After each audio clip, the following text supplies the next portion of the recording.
서론 성공은 평지에서 일어나지 않는다. 왜 같은 재능과 같은 노력을 쏟아도 어떤 이는 기회를 연속해서 얻고 어떤 이는 문 앞에서 계속 밀려날까? 이 질문 앞에서 성공은 능력의 결과가 아니라 확률이 연결된 경로의 결과일지도 모른다. 이 글은 그 생각에서 출발한 사다리 이론에 대한 이야기다. 본론일 인생은 사다리를 오르는 일이다. 인생은 평지가 아니다. 누구나 같은 출발선에 서 있지 않고 누구나 같은 높이의 발판을 밟지 않는다. 어떤 사람은 태어날 때부터 발판 사이 간격이 촘촘한 사다리를 밟는다.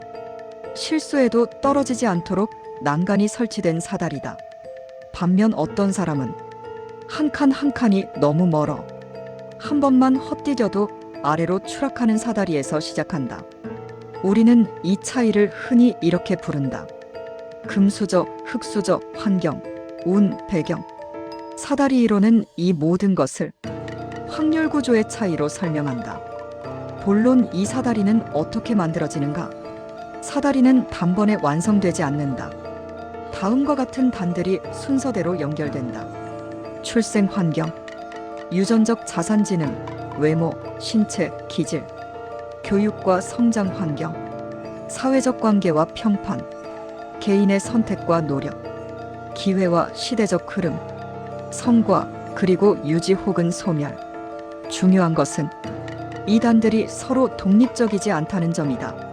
앞의 단에서 얻은 확률은 뒤의 단에서 기본값이 된다. 그래서 노력은 중요하지만 언제나 결정적이지는 않다. 노력은 사다리를 대신해주지 않는다. 다만 이미 놓인 사다리 위에서만 작동한다. 본론 3성공보다 어려운 것은 유지다. 사다리 이론에서 가장 중요한 전환점은 성공 이후에 온다. 사람들은 성공을 목표로 삼지만 실제로 대부분의 실패는 성공한 뒤에 일어난다. 왜일까? 성공 이후의 사다리는 더 이상 오르는 사다리가 아니다. 버티는 사다리로 바뀐다. 이 시점에서 중요한 것은 재능도 열정도 아니다. 말을 얼마나 줄일 수 있는가? 불필요한 리스크를 얼마나 차단하는가? 이미지와 실제를 분리할 수 있는가? 사라질 줄 아는가?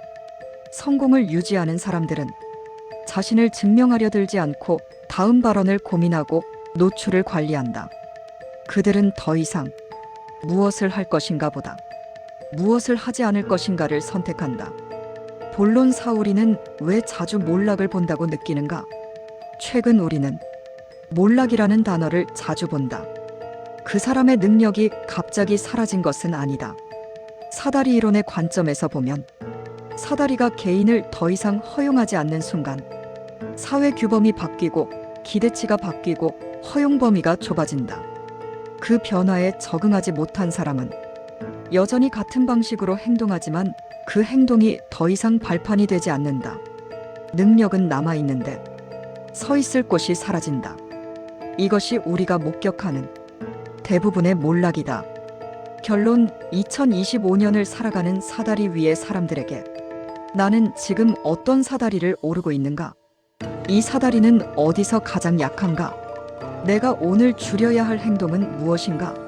사다리 이론은 희망을 주는 이론은 아니다. 하지만 현실을 설명하는 데에는 꽤 정직하다. 성공은 노력으로 얻을 수 있지만 유지는 자제력으로만 가능하다. 그리고 인생은 한 번 오르는 게임이 아니라 오래 서 있는 게임이다. 이 글은 이론의 완성이 아니다. 오히려 질문에 가깝다.